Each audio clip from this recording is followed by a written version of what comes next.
Avinash and Isha के बीच में हो गया बहुत बड़ा झगड़ा और अविनाश ये बोलते नज़र आते हैं कि मतलब तुम क्या दिखाना चाहती हो कि तुम्हारे पास ये इमोशन है। हाँ, तुम तो यहाँ पे क्या करने आई हो मुझे समझ में आता मतलब दोनों के बीच में थोड़ी-सी नोक-झोंक सी हो गई है। वो क्यों हुआ झगड़ा ये सारा मुझे पता चल गया है। एक्चुअल में हुआ क्या?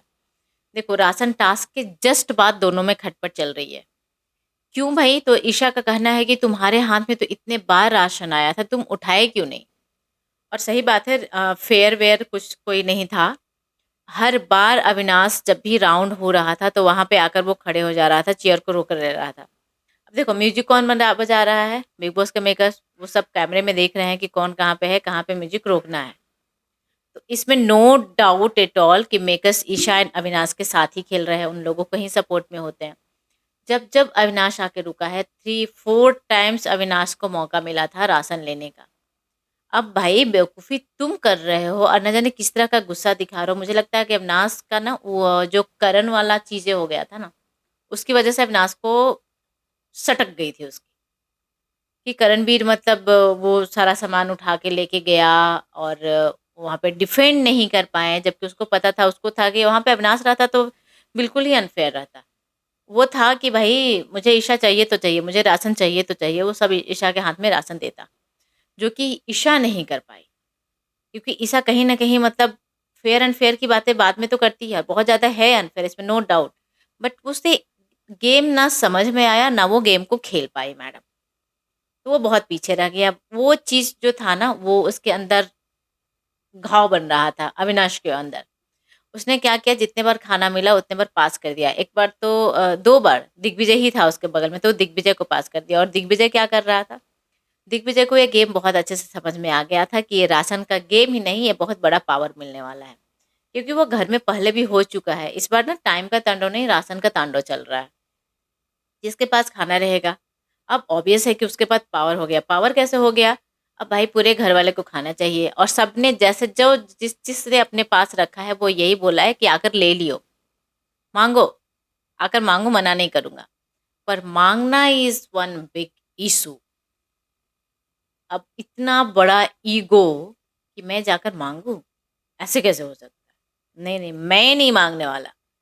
तो इस तरह का भाई बहुत सारा टसन चल रहा है। तब उस बीच में ईशा को जो था ना फ्रस्ट्रेशन ये था, ईशा आकर बोलती है कि ईशा उसको ही ब्लेम करती है, ये तुम्हारी गलती है, तुम्हारे पास राशन इतने बार आया तो तुम पास क्यों किए? तुम दिग्विजय को क्यों दे रहे थे? तुम अपने पास क्यों नहीं रख रहे थे? और अविनाश का था कि तुम इतनी फेयर क्यों थी? अरे तो फेयर अनफेयर, वो फेयर अनफेयर ना भी थी, तब भी तुम्हें तो इतने बार जगह मिल गया। पर हाँ, ईशा सच में जो एविल ईशा लोग बोल रहे हैं, ये उसने प्रूव कर दिया यार। जब वो टाइम गॉड टास्क बना जीत जाती है, टाइम गॉड बन जाती है, उसके बाद जिस तरह से उसने अविनाश, विवियन को खटाया है ना, जबकि मतलब ईशा भी टायर्ड थी, पर वो ऊपर चढ़ी हुई है और वो उसका पूरा उसके अविनाश के ऊपर पूरा उसका वज़न था यार, तो ऑब्वियसली अविनाश के ऊपर ज़्यादा भार है, उसके कंधे, उसके बॉडी, उसके पैर ज़्यादा मतलब बर्बाद है। और वो पेन जो है उसकी आँखों से निकल रहा है, उसने बोला भी कि मेरे साथ ऐसा ही होता है, मेरा बॉडी पेन होता है तो मेरा आँख-वाँख पूरा सूज जाता है, स्वेल हो जाता है। तो वो चीज़ें हुआ। वैसा हालत जो बंदा देखने में मतलब इतना सरकास्टिंग लग रहा है, उसका चेहरा देखकर मुझे दया आ रहा था यार कि क्या हालत हो गया उसको। और उससे ईशा बर्तन धुलवा रही है, उससे सारा काम करवा रही है। यार उस जगह पे अगर जो कोई रहता तो बोलता कि नहीं भाई तूने इतना तो किया मेरे लिए, अब मैं कर लेती हूँ, तू आराम कर। जबकि ऐसा कुछ रूल नहीं है, पहले का रूल था कि कैप्टन काम नहीं करेंगे, ये बिग बॉस की तरफ से रहता था और वो अगर जो कैप्टन काम कर लिए मीन्स कि रूल ब्रेक हो गया। बस इस बार टाइम गॉड में ऐसा कुछ है नहीं, जो भी टाइम गॉड बने हैं सबने काम किया है। तो भाई ये ईशा मतलब वो अपनों को अपने दोस्तों के नहीं है, जिस जिस रिश्ते को वो दिखाती है, वो रिश्ता में वो है ही नहीं कहीं पे। वो सिर्फ़ अपना देखती है, उसको अपना कम्फ़र्ट चाहिए, उसको खुद का पैम्परिंग चाहिए, खुद उसको सपोर्ट करो, उसके लिए ही सब कुछ करो। ये तो स्टार्टिंग में ही मैंने डाला भी था एक वीडियो कि हर बार होता है कि एक लड़का को लड़कियाँ मतलब उनका उसका ज़्यादा ध्यान रख रही होती हैं। पर यहाँ पे उल्टा है, ईशा और एलिस दोनों मिलकर अविनाश से ही दिन भर कॉफ़ी और टी, जब स्टार्टिंग में वो लोग आए थे जो ऊपर बैठे होते थे और अविनाश बार-बार उन लोग के लिए कॉफ़ी लेके जाता था, टी लेके जाता था। जो कि एक बार ईशा को इस पे भी गुस्सा आया था कि वो हमारे लिए नहीं सोच रहा है, ये वो नायरा को कॉफ़ी दे रहा है। तो उस समय भी हुआ था, तो मैंने उस समय ही चीज़ों को नोटिस कर लिया था और अविनाश बहुत करता है यार। अब देखो ईशा के पास कोई गेम नहीं बचा है। ईशा का जो चुगली वाला गेम था वो भी खत्म हो गया था। वैसे बाहर आने के बाद जिस तरह से एलिश को फेस करना पड़ रहा है और रियलिटी फेस कर रही है, जो करके आई है वो फेस कर रही है। पर एक वर्ड जो लोग उसके लिए यूज़ कर रहे हैं, प्लीज़ मत कीजिए यार।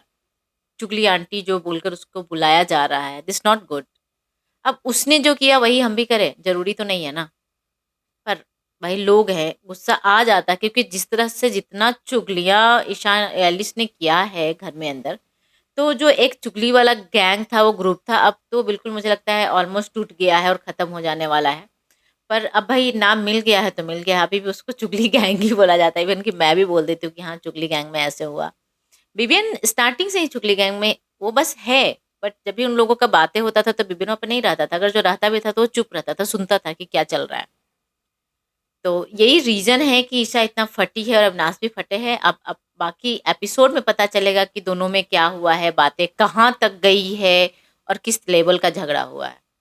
तो चलिए जैसे ही कुछ और अपडेट आता है मैं आपके सामने लेकर आऊँगी। Thank you so much everyone. देखते रहिए टेली चर्चा 28। चैनल को सब्सक्राइब कीजिए, वीडियो को लाइक, कमेंट एंड शेयर ज़रूर कीजिए और अपना राय ज़रूर बताइए कि आपका क्या राय है, आप क्या सोचते हैं इस बारे में। Thank you so much.